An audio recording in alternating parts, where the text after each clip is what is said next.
Hey guys, how's it going? Welcome to my video. Okay, so I am going to do this video and give you guys some troubleshooting steps if you guys have the same issue that I had a couple days ago. I did get the problem fixed. Just want to tell you guys what I did to fix this issue, which was a crank but no start situation. All right, so basically I was at Walmart and parked my car, went to Walmart and spent about an hour there, came back out and tried to start my car, and my car cranked but it did not start.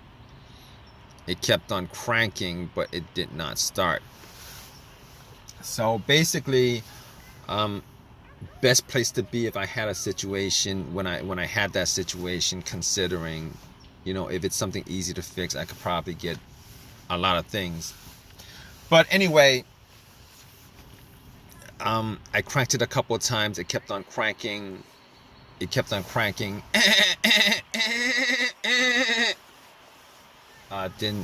start up, didn't crank over. So first thing that came to my mind was it's probably the battery, right? Haven't changed the battery for a couple years. Probably the battery. I haven't actually touched the battery for a couple of years. Haven't changed it. It was, there's probably corrosion. But here's the thing about it. It was a strong crank. It wasn't a weak crank. It wasn't a slow crank. It was a strong crank. So that actually had me thinking, maybe it's not the battery. So I turned on the headlights, went out and checked the headlights. The headlights were pretty bright. So that actually made more of a case that it's probably not the battery. So I opened up the hood, obviously, checked out the battery. There was some corrosion on there. There was some corrosion on there some corrosion on the battery. So basically what I did was I took some cans of Coke that I bought and put 2 cans and pretty much just dunked it on the terminals. Pretty much just poured it on the terminals. It's kind of messy, it's kind of dirty, it's kind of messy, it's kind of dirty. It's gonna turn syrupy on you if you guys do that, but it will. Just take some water and rinse it off, guys. That's what I did also. But anyway, it oxidizes, it bubbled up. A lot of the corrosion was taken, came off. And went back to Walmart to get a couple of things. Went back to Walmart to get a wire brush. And pretty much cleaned up the battery terminals. Got a little set of wrenches and but I probably probably didn't need to do all that because I actually have a power pack to test that out. Thinking about it right now. But anyway, I cleaned it up, try to crank it. It cranked. I mean, the crank might have been a bit stronger, but it cranked. Just didn't turn over. So I was like, all right, I forgot that I had the power pack in the back, but took the power pack out, popped it on, and try to turn it over. It cranked. It did not turn over. So at that point, I was like, okay, probably, I'm like, at that point I was 100% sure it wasn't the battery, considering considering the cranks were strong. It kept on cranking pretty strong, and putting the power pack on there, it should have just started up. It did not start up. So at that point I was like, I can rule out it's not the battery. All right. As far as the wiring on the battery, I could rule out that it wasn't the wiring on the battery either, because I actually did check out the ground wire. The ground wire is a negative cable, guys. For the most part, the ground wire is just connected to the frame of the car. I looked at the ground wire just to see whether there was whether it was loose, rusted, anything like that. It wasn't. It was very tight onto the frame, connected. There was no frayed wiring or anything like that. So I was like, okay.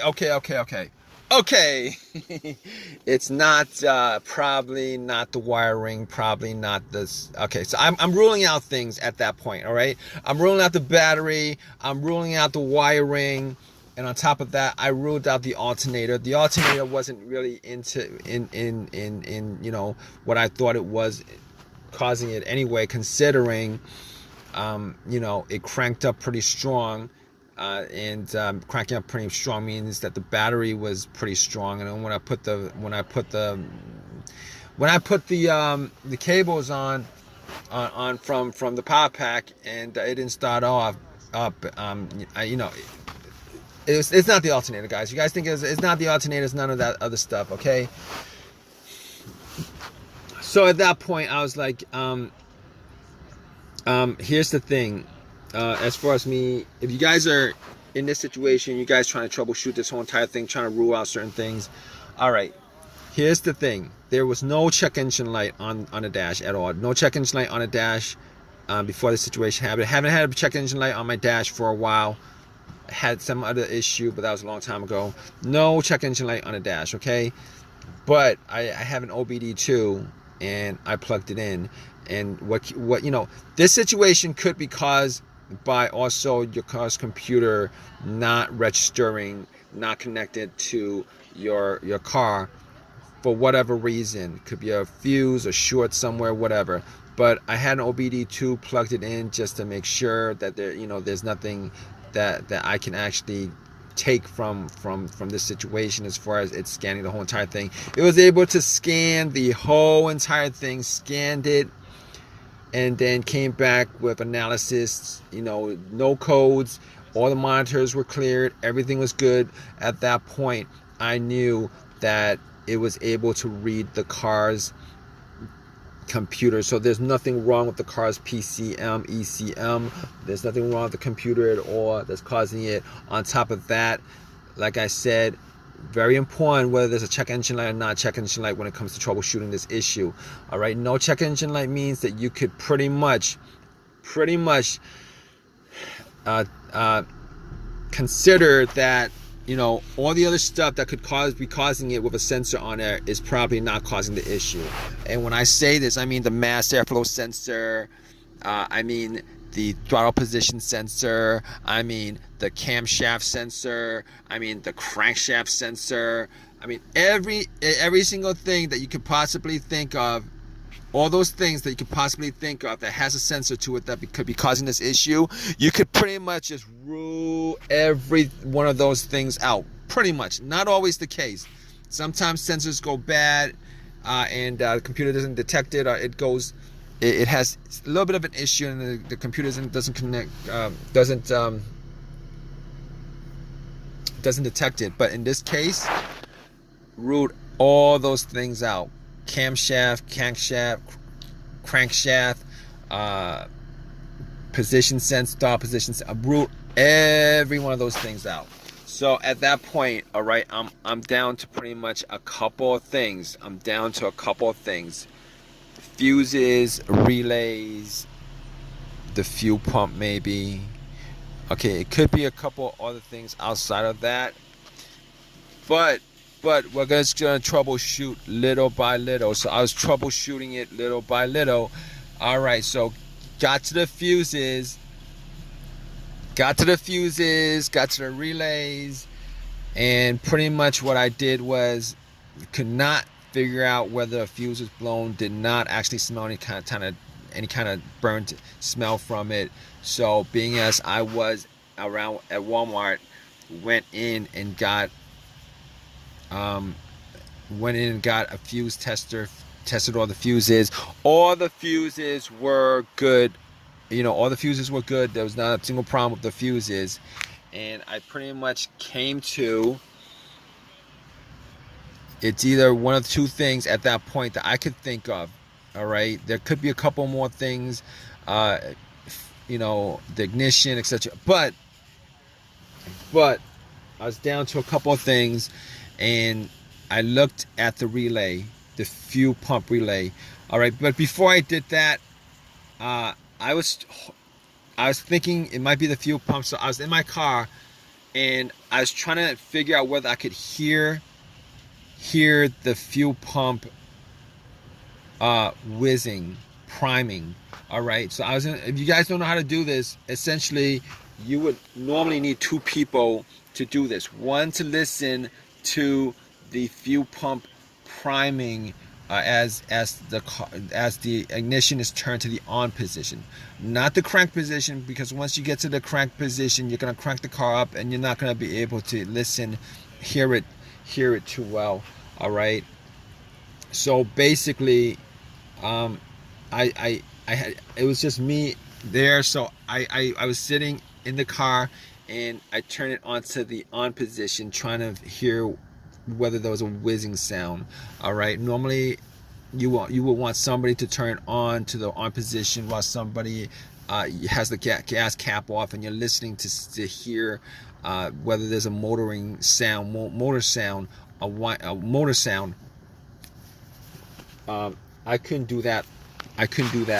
So I was listening, trying to hear it, and got to, I couldn't detect it at all. I could not detect it at all. Detect the sound at all. So at that point, I was like, oh, okay, all right, we're gonna just swap out some relays. So I looked at the fuel pump relay, and I noticed that there was another relay that was the same. I'm not sure exactly where that relay actually, what component of the car that relay was for. Popped that relay out, popped it in, popped the relays out of the fuel pump, popped that relay out, swapped it. Swapped it. Guess what? It cranked over. Easy fix. Because if it didn't crank over, I would have been sure that it was the fuel pump that was the problem, but it cranked over, guys. So pretty much at that point, I knew it was the relay that what needed to be swapped out. Drove it to an AutoZone, got the relay, and pretty much just swapped the right one back, and threw away the bad relay, popped in a new one, and haven't had any issues since, guys. So if you guys are in this situation and you guys are looking for some troubleshooting tips on stuff like that, okay, just pretty much do what I did as far as troubleshooting each of those components. Hopefully you don't have a weird situation where it's some pretty crappy situation where it's a computer issue and the computer's not connecting to your car, which comes up every once in a while, or maybe even a fuel pump issue where you need to swap out a fuel pump, which is a lot more expensive than a relay. But I hope this has helped you guys out. If you guys like this video, please leave a comment in the comment section. Please subscribe. Please give me a thumbs up. Thanks. All right, guys, take care.